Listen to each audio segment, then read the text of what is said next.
And now it's time for Matty Reads the News. Tonight we have Racing the Cops and Drunken Amish and more. But first, this show is entirely a work of fiction and is for entertainment purposes only. Any resemblance to real-world people or events is purely coincidental. But hilarious. But it's hilarious, and I have no idea where you find this shit, Bubba. That's a secret I've had for 30 years, and I'm taking it to my grave. All right, let's lay it on us. All right, what do we have? What do we have first? I do believe that it'd be very interesting to find out what happens when you actually try to race the police. Matty, All right, let's what share do this. you see? Share the screen so I can link it for everybody. There you go. All right. There's the story. I think this is pretty reasonable, to be honest. Okay. So Why do you say this, sir? Because, you ever seen that movie, Fear and Loathing in Las Vegas? Yes, I have. There's that Highway Patrolman, and he gives a big speech about, this causes, what is it? What's the word? Sort of like annoyance. Mischief. Hate and discontent? This causes discontent in the Highway Patrolman. You've got to give them a bit of a race. Give them a bit of... I was say it's hard to imagine many good excuses for getting into a super high-speed police chase, but this is an especially bad one. Well, it's hard to imagine many good excuses for getting into a super high-speed chase, but this is an especially bad one. The police in Elkhart County, Indiana, tried to pull over a 25-year-old guy named Musab Al-Shuhassan. I'm not going to try to fix that. Well, he's from Minneapolis, so... Well, what do you expect? On Wednesday night, when they spotted him in the red Ford Mustang doing 120 miles per hour in a 70 mile an hour zone, but Musab just kept going and he got into a 25-mile chase with the cops. 120 miles that's only 120 miles an hour. It's only about a 12.5-minute chase. Yeah. He's flying. Exactly. When he finally stopped, his excuse was, and I quote, he thought the cops wanted to drag race. Oh man, that's reasonable. Red and blue means go, doesn't it? Well, I mean, come on, let's face it. The cop was trying to make it safe because, when the warning lights come on and they're blinking. That's saying, keep the road clear because we're going to do a drag. Exactly. Perfectly reasonable. I reckon the outrageous thing would be doing the speed limit in a red Ford Mustang. That would be the real outrage. Seriously, you buy a red Ford Mustang and then drive the speed limit? That makes you a wanker. You're just asking for trouble at that point. Hey, did you guys ever see... That's just damn right rude. Did you guys ever see that video? There's some guy in a Ferrari who outran the police helicopter. Yeah. Man, we need to... I'm taking lessons from that guy. We need to go find that somewhere. Actually, it was funny. When I was a kid, I was in college, and my grandmother's dying in the hospital, so I hopped in my Chevy, and I was just tearing down the turnpike, trying to get to the hospital in time, because the doctor said she wasn't going to make it. I got pulled over, and here I am, fresh from New York, and this cop comes up to me. He's like, "Son, do you have any idea how fast you was going, boy?" And I'm like, "No, sir, officer. The speedometer stops at 85." And he kind of looks at me and he's like, "Son, boy, how come you was going so fast?" And I'm like, "My grandmother's dying in the hospital, and I need to get there." And he's like, "Which hospital she's in?" And I told him. He's like, "Follow me and try to keep up." And so he turned on the party lights, and we shot down the Turner Turnpike at about 95 miles an hour, because that's about as fast as the Chevy could go. And it was a little four-cylinder, that old rusted-out white Chevy Celebrity that I had in college that my grandfather left me. Anyway, so we made it to the hospital, and he gave me a police escort to the hospital. It was awesome, and then it was even more awesome. My grandmother lived, so that was great. See, this Musab or whatever his name is was just made a bit of a mistake. He thought that he was getting an escort. Well, and maybe he was from. Don't some of the countries in the Middle East, don't they drive like speed demons just because that's just how they drive out there? I think there's some places where there's no speed limit. Yeah, like maybe he was German and he was used to driving on the Autobahn. There's a part in Australia where there's no speed limit. Well, also Montana here in the United States. In the middle of the country where they have nobody living, so there's not really any laws. Yeah, there's 2,000 kilometers of straight road. I think it's a Nullarbor or something. Well, it's just 2,000 kilometers in a straight line. No turns, no nothing. That's pretty awesome. It'd be kind of boring though, but I bet you could really that's fly why down the highway. That's why there's no speed limit.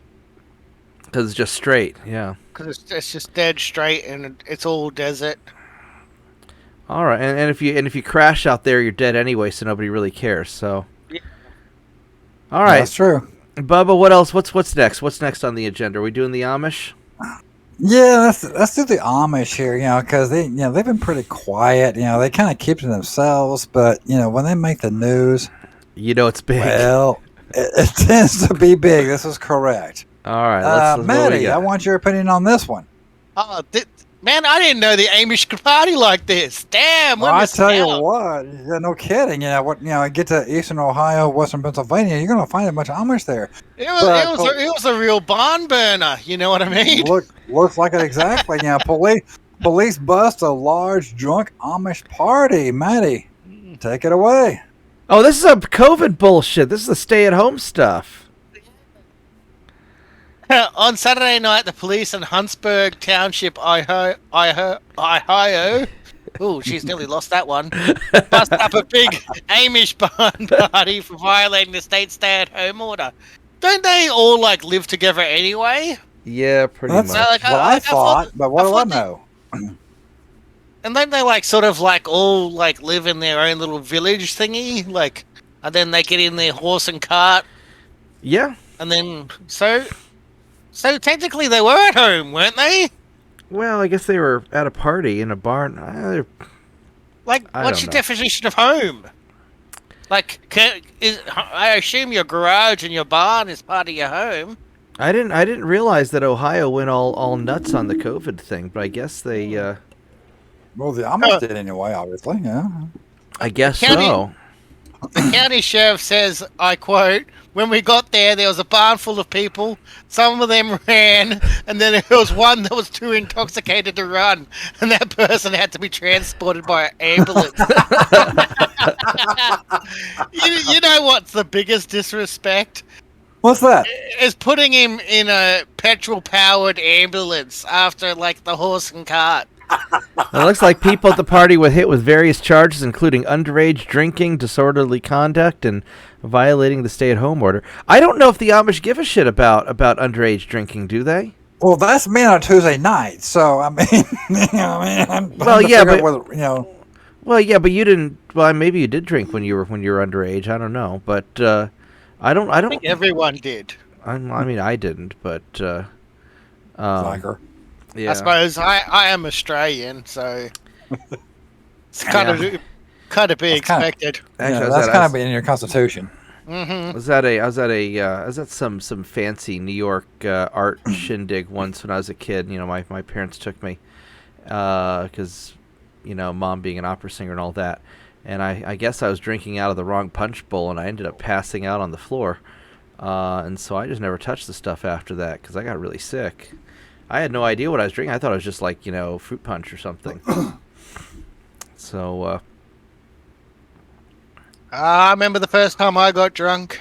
I was, what's 6th grade? 11 or 12? 11 or 12. We got we bought a case of VB. What the hell's that? Okay, I was gonna say what's a Victorian bitter. It's a beer. Okay. It is pretty god awful for your first beer. I chose the worst beer possible. There's a reason why they call it bitter. Yeah, because you want to get your tolerance up early, so that way you can enjoy everything else that's available to you, right? And we'll set up a tent in my old man's backyard. And me and my friends, we just got hammered on this case of beer. Ah, those were the days. Oh, I remember one time I was like 15 because I lived in Northwest Oklahoma City at the time. I conned one of my... Obviously, we don't condone underage drinking. So YouTube, if this goes up on YouTube, don't ban us. Yes, please. You may proceed. This is something 30 years ago. I've drank since then. Limitations is passed. There you go. Hopefully. Exactly. No, I conned one of my co-workers into buying me a case of Busch Light beer because I was going to head down to friends in Noble, and we sat on the bank of my aunt's pond and got lit. Now, let's understand a couple other issues here. Yes, I said issues for a reason. One of which it was around this particular holiday called July 4th. This is where I learned that you can light the mortars without putting them in the tube first. Yep. There were a couple of times where I lit these things and wanted to dig a foxhole and bury myself in it because, we scared some fish that day. Not to mention just about every water moccasin in that pond. So, hey, we wanted to swim anyway, so we didn't want to get bit by the snakes. So, let's get rid of them first, and then we can go swim when we want to and, not get bothered. There's a method to the madness. I didn't say it was the best idea in the world, but it worked. So, because Bubba's the king of bad ideas. Alcohol and bad decisions. Well, I remember when I was a kid, we used to get drunk and go cow pushing. Because how cows sleep standing up. We call that cow tipping here, but we get the idea. Go ahead. All right. And we're in Kangaroo Valley, and the fog was super thick. So we're out there drunk on Old Crow cow pushing, and all you'd hear was this thump. And I'm standing in this fog, and all of a sudden I see my mate at the time, Simon's face, come charging past me, and he goes, "Bull!" Because he just pushed over a bull, and he was not a happy camper. So I just start running after him because, as soon as he said that, I could hear it through the fog, thump, thump, thump, thump, and I could feel it through the ground, so I could know it was fucking close. and I just run, and there was this electric fence with barbed wire, and I swear to God, it was an Olympic jump I did. I jump. I sort of twisted through the air to get through the electric fence and the barbed wire in this massive Superman dive, and just as I hit the grass and started skidding along, I heard the bull hit the fence. Oh shit! So the bull would have missed me by probably 10, 20 hundredths of a second. And man, I could tell it was pissed. It was just stomping its feet, and it was grinding its head across the electric fence, just trying to get through it. He didn't care that he was getting zapped. He wanted. He's gonna kick your ass. And it wasn't even me who pushed him, but I had pushed over 7 or 8 cows by that stage, so I was hardly innocent. Well, yeah, you push over his bitches. Yeah, I'll be pissed too. When I was growing up in New York, I'd hear stories about cow tipping, and I thought it was just an urban legend or something. I had no idea it was real until I came out here to Oklahoma for college. I was like, holy shit, you crazy motherfuckers. You're actually doing this. Yep. Because I got chased by a bull when I was a kid. I was on my uncle's farm, and I didn't know what a cow was because I was 5, and I was petting the cows because they were, fluffy, and this bull didn't like it, and I was like, oh, that one has horns, and he's looking at me, and I guess the bull got upset and started chasing me, and I didn't know I could run that fast. I was a little fat kid, and I just dove over the fence, man. And because I didn't. It's amazing what you can do when you're properly when motivated. you're properly motivated. Yeah, I didn't know what the hell that thing was. It was holy shit. That's big and it's mean. So yeah, I don't know why. They get big. They do get big. Like this thing was a Land Cruiser with legs that was chasing me. Oh my god! So I was working at a scout camp in Virginia when I was a kid. I was like 15, 16 years old, and we went to this bull riding competition because I'd never seen one before, and they had the main event was going to be an open entry. You know, they're offering like $10,000 for somebody to stay on a buffalo for 10 seconds or 7 seconds, however long it was. And it was 8 seconds anyway. So it's, that's the rodeo rules. Yeah. So anyway, so they're offering $10,000. That's a redneck to tell you this. Yeah, it was an open competition. Anybody could sign up, and see if you could stay on a buffalo for 10 seconds. And we were all thinking about trying it because $10,000 and we were kids, and there's probably an age limit we didn't know about, but we're going to go down there to go sign up. And the first person tried to ride the buffalo. Didn't even make it out the gate. He hopped on the buffalo. The buffalo tossed him out of the arena before they opened the gate. And I was like, nope, I was like, nope, not doing that. I didn't realize you could get a negative score. Well, yeah, you can, yeah.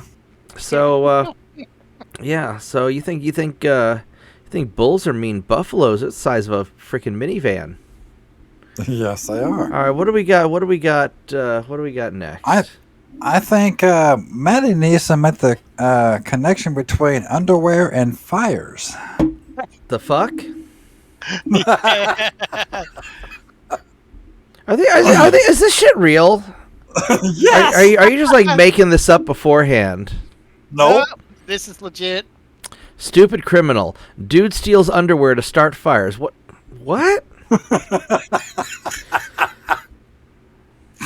Matty, take it away.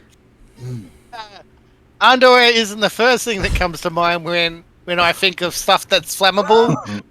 A serial arsonicist in Fort Dulac, Wisconsin, was charged this week after using underwear to set people's homes on fire.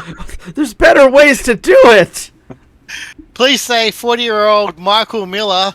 Jesus, when your name's Eminem, you know you're in trouble. Oh man. Admitted to starting a dozen fires over 18 months, including at least 5 in March. He told the police he liked to steal underwear from laundromats and use it to start the fires. Apparently, he also used bras, and he mentioned that he was wearing women's underwear when the police interviewed him. Oh man. It's not clear what his motivation was, but apparently the homes were picked at random, and luckily it doesn't sound like anyone was seriously hurt. The cops searched his phone and found one photo of fire, along with a ton of pornography. He's also facing a ton of charges, including 11 counts of arson, 3 counts of burglary, and 5 counts of possessing child pornography. Whoops. Oh, he's in trouble. He's in a lot of trouble now. He done goofed. Oh my god. Remember one thing. Okay, remember one thing about all these stories. None of them. Take your child porn off your phone. Well, okay, 2 things. One, that. 2, none of these stories originated in Florida. I know. I'm somewhat disappointed. Well, Florida man's been traveling. Apparently. Florida Mind man you, Michael Miller sounds like someone from Florida. Oh god. Oh my god! It's an invasive species. Oh no. Yeah, Florida man, the new invasive species. Holy shit. Oh man, poor Michael Miller. Just couldn't get enough of that women's underwear. Apparently, I wonder if that slowed him down. You know, because there we go. Would probably because if you're running in like a G-string, wouldn't that be like cutting your nuts? Maybe it was like size like larger or something. I don't. Like Well, wait a minute. Hold on there. I have a theory about this. Unless it's Okay, like wearing a Granny- jock strap. this Granny- just came to me. Okay. could be granny panties. Oh God, what do Now- you got, Bubba? Okay, it's real simple. I actually figured out where the term thong come from. Okay. Every time you pull it out of the crack of your ass, it goes thong. Oh, Jesus. This is like In a Australia, trial a of thong patience. goes on your feet. Yeah, we call them flip flops here. Yeah. Flip flop sounds like a 5-year-old named that name. Maybe I wouldn't put it past it. they like to flip flop off your feet. This is very true. Clickety clack, don't come back. Oh my God! When I was a kid, I was in Greece. I was at this Greek summer camp for us, for us Greek kids, and was walking around in my flip flops, and one of the flip flops flip flopped off, and I stepped on. There's some thorns and stuff on the ground. I ended up stepping on, it, and I tripped and fell over, and I fell into the whole thorn bush, and I got thorns up in my swimsuit. It was terrible, and they had to fish me out of there, and I must have spent 3 hours on the medical bed with the nurse, pulling thorns out of my ass. That was not one of my better days. So yeah, screw flip flops. Well, wait a minute. I have a question. Okay. Was the nurse cute? I mean, she kind of was cute, I guess. I mean, Worth it. except I was like 12. You weren't coming into your own yet. I'll give you that one. I mean, I was more concerned about all the thorns in my ass 'cause I fell over and rolled around as I was trying to get out of it, and it was bad. When I took my house key to the testicle when I crashed my motorbike in October, and like I had to take the key out of my ball bag, and then that hurts me to listen to. and of course, right. In typical my fashion, it has to be student nurse day. So I've got this young, pretty nurse, and I've got to flash my nuts at her. And they're all bloody and nasty. My previous comment, by the way. And I'm thinking, oh man, I'd rather just bleed out than do this. But I decided that I'd show some valor and explain to her this is where my key was and how I had to pull it out. And they looked at it, and I was like, all these student nurses all staring at my willy whackers, and I'm thinking, oh man, I reckon this is worse than the accident. Oh no. Oh, it was not pretty, not for anyone involved. You guys make my Friday nights. I do what I can. I produce this freaking shit show, so I gotta do something. God. Okay, here's what I promise for next week's, Matty Reads the News. All right, what are we 2 doing? stories from Florida. Oh yes. Just to make him happy. Just to make everybody happy. Not just One me, of not them just them. has to have an alligator involved. I will research this probably tonight. Nah, not tonight because it's pretty late. But yeah, by the end of the weekend. 95% of them involve alligators, so it's probably not that hard. There's a story floating around. I saw it on Twitter. Some big old dude. I guess he had an alligator in his front yard, and he knocks over this garbage can, and to sort of scoop the alligator in, and yeah, that's been out there a while. I know which one you're talking about. That's pretty. Yeah, no, they're kind of, they grow them crazy down there, but all right. Well, any closing thoughts before we wrap this up? No, we've got a good one coming. What's that? The bank robber. Do we have a bank robber tonight? Yeah. Oh boy, he Uh-oh. tasks me. What are we in for now? Not even God knows. He has me for it. This is a classic. Robber's wallet gets stolen during robbery. Oh yeah. Hold on. All Let right, me pull that up. Let's go. give me a second. That piqued my interest.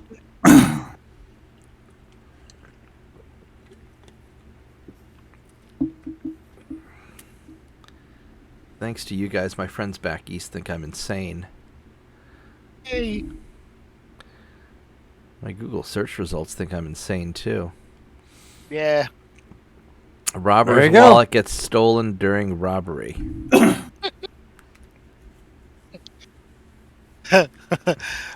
Matty, take it away. On Monday morning, a guy robbed a bank in Castle Pines, Colorado, and somehow during the robbery, he managed to drop his wallet. So you're probably thinking, well, there's a stupid criminal who managed to get himself caught. Except that's not how it went down. Because before the cops got there, someone else stole the wallet off the ground. So now the cops are trying to track down the wallet thief so they can use the wallet to get to the bank thief.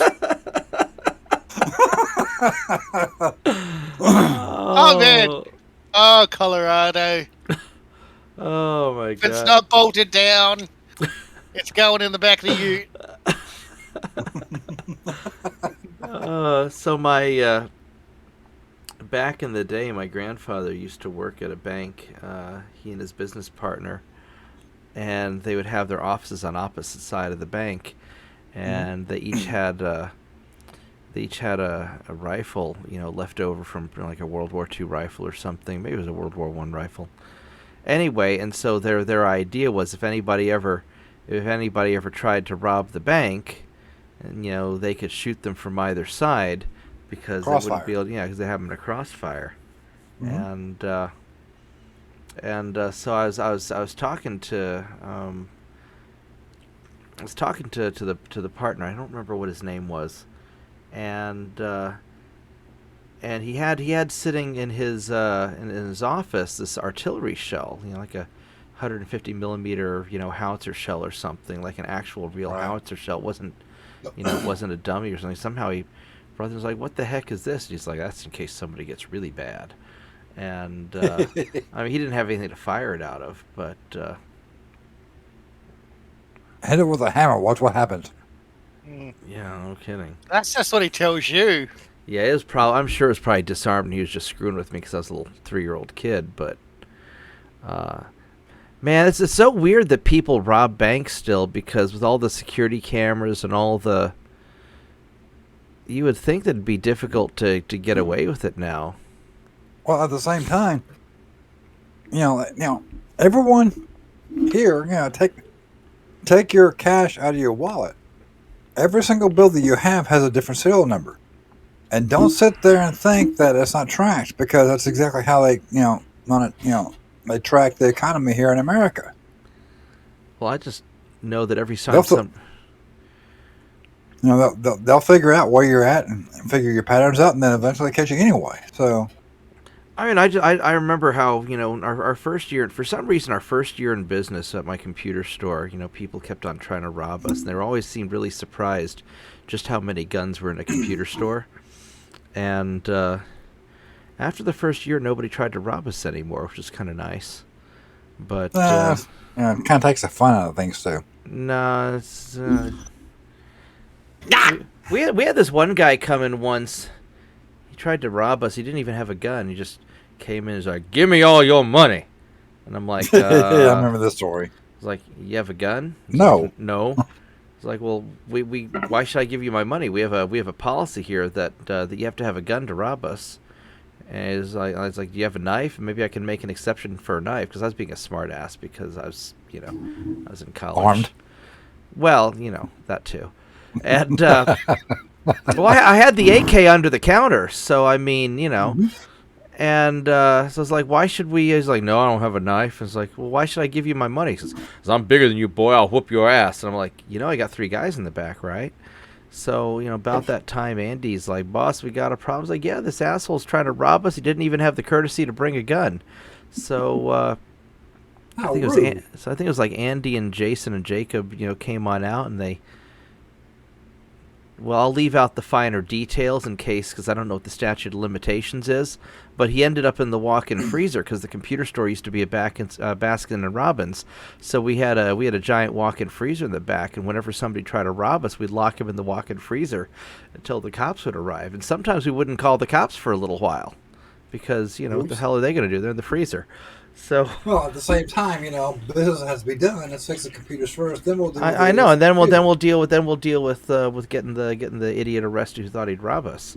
So no, I just coming out of New York, I just thought it was common courtesy to bring a gun to a robbery, and I guess people don't always do that. So I wonder if this guy had a gun when he robbed the bank. Yeah, I know, right? So, but I've seen some pretty creative. Some people's kids. Well, actually, we had this one guy tried to rob us once, and he it was just some kid. I didn't want to do anything too bad to him, and I told him, "Look, man, you got two choices." Because my brother, when he was in the army, he had just told me that there's no problem on earth that can't be solved with a sufficient number of push-ups. So I told the kid, "Look, you got two options. I can have you arrested. We can whoop your ass and have you arrested, or you can get down and do push-ups until you throw up." And so he chose the second option. He did push-ups until he threw up, which wasn't that many. I don't think he even broke 50 push-ups before he vomited on the concrete out in front of the store. And we never saw him again. So we were kind of Give him a second chance. I mean, we were kind of jerks back in college, I think. But hey, remember, me and you scared the hell of a cat. Yeah, but we're not going to talk about that one on even on Rumble. We're not talking about that one. So it was accidental. Yeah, I know, but we're still not going to talk about that one. All right, you got any more for us? Or are we going to wrap it up? Let's go ahead and wrap it up because we're talking about 1 a.m. here local time, and I got to run your store tomorrow. All right, so let's. I'm gonna go wrap it up. I'm gonna play some. I'm gonna play some finishing music, and okay. I'm gonna thank everybody. So here we go. All right, I'd like to thank everyone for watching Matty Reads the News. Thank you, Matty, for reading it to us. And don't be assholes to each other. Like and subscribe. Share the video around. And if we did violate any statutes of limitation for any of the crazy shit that we did back in college, please don't arrest us because we won't ever do that again. And good night, everyone. Good night.